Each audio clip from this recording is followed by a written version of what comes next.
Hi everybody, I'm Preston Chapman, Southern Illinois Farm Bill Biologist. We're down here with Chase Seals, NWTF Forester, on my farm in rural Perry County. Today we're going to be talking about some edge feathering work we're doing here along this fence row to try to improve the habitat for both quail and turkey. As you guys can see, this is your typical fence row. You got a nice hard edge of crop going into some trees.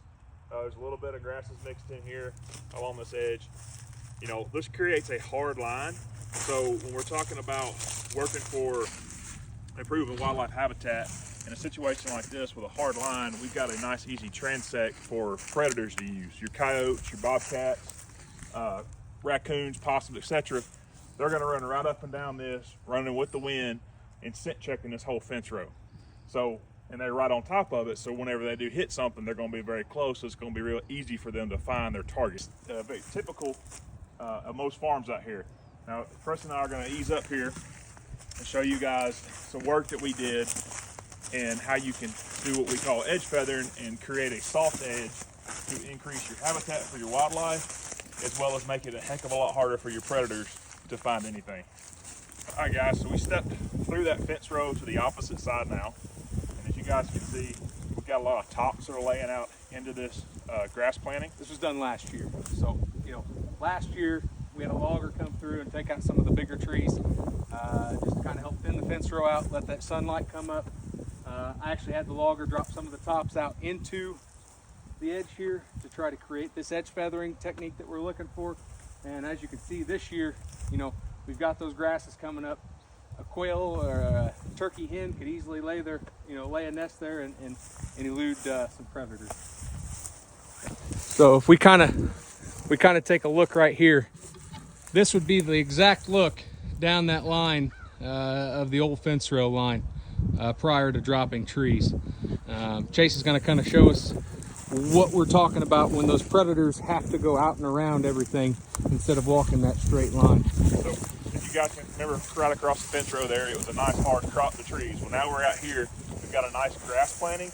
Look at this heavily used animal trail here. They come out, bubble around these tops, and filter their way through. So instead of having a hard line that they can easily run, now your predators, for instance, have got to come out here and filter through all this because they could be nest or prey out here that they're looking for. So it makes it a lot harder for them, which means increases the likelihood that they don't find what they're after. All right, guys, so we're gonna walk up here and I'm gonna show you some fresh stuff that Preston and I just did today. So again, we had a nice scrubby oak here and we cut the low-hanging limb off of it. One, it was kind of in the way when we were working through, but two, by dropping this big limb that's sticking out, we're continuing that process of sticking that edge out there, making it harder for predators to just run a straight transect. They're now having to bump around everything. Plus, it's great structure. A lot of your mesomammals like rabbits are going to utilize this heavily, as well as your turkeys. They're going to nest in this. Also makes great cover for your broods when turkeys hatch, as well as quail. Phenomenal cover for all those primary species a lot of us are after.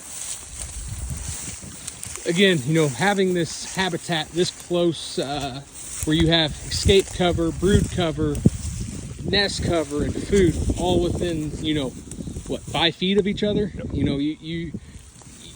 Right there's a crop field that, they can easily access through this pollinator and warm season grass planting that we put in a couple years ago. Really, it's a win-win-win for all types of wildlife, and for you deer hunters out there, guess what these game trails are? It's deer. They're loving it. Another great thing about what we did too, though, for instance, we've got a nice oak right here. So now we've come through and knocked some of this competition out. You're going to start to pick up some of this oak regen out here within this fence row as well to try to get that next crop of oaks coming in as some of these start to choke out as they get older. And then as these get older, they're going to fall out here eventually too, which is going to continue that process of keeping that edge broken, harder for your predators to transect and find their prey, as well as creating more structure and habitat. Hey guys, so you might be wondering too, what was our thought process as we're working down this edge to create this structure? So in this fence row in particular, it's got a lot of oaks in it. A lot of them are bigger oaks that are kind of on their way out. So what we're trying to do is we're trying to open it up so we can get that seed on the ground and pick up that next cohort of oaks. For instance, we've got a nice young one next to me here. that's doing well. So we right here in particular, we took out a bunch of sassafras in order to release this oak so it's got more resources for growing. That way it can get bigger, can put on mass quicker, sooner, put on more mass, which is going to be more food for our wildlife. So as you work through this, your crop trees that you're going to want to focus on and release are going to be like your oaks, your hickories, your common persimmon, your black cherries, black walnuts. Those are going to be your primary species of concern. Depending on your property and your objectives, you could modify that a little bit. But so in general, with this one, we're hammering on our soft hardwoods. So our sassafras, our elms, our maples, beech if it's out here, stuff of that nature is what we're focusing on removing here. All right, we're back here on the hard edge. Not everybody will have that ability to have that grassy edge put out there. You know, it may be pennies and dollars that you need from the farmer to keep that property going.